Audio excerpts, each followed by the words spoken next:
Brimob Makassar.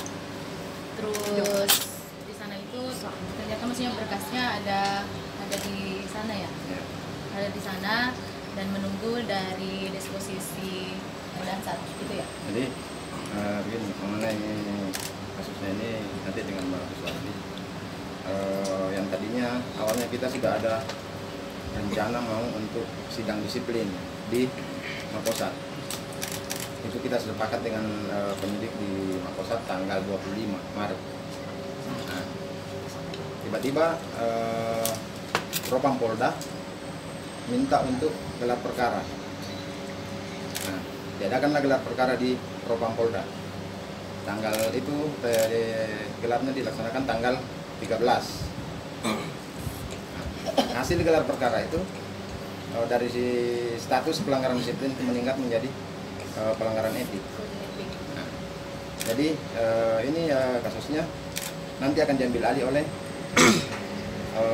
Propam Polda, bukan lagi di Makosat.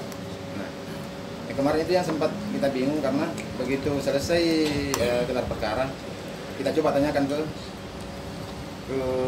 Propam Polda. Nah, saya ketemu dengan saya tanya siapa penyidiknya. Nah, cuma tidak ketemu hari itu. Ya sudah nomornya, komunikasi lah. Sempat kita bikin janji, bilang bisa ketemu tidak dengan Mbak Ati.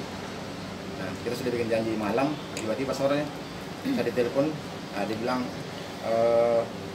kayaknya tidak bisa hari ini karena berkasnya masih di Makosat.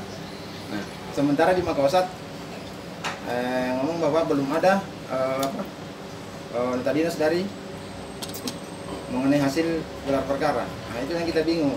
Wah, ini kok kayak miskomunikasi antara Propam Polda dengan Makosat. Nah, berkas ini kirim ke Propam Polda. Akhirnya kemarin itu diantarlah ke ini ke Polda. Jadi proses cepat dan disidangkan. Artinya klien saya juga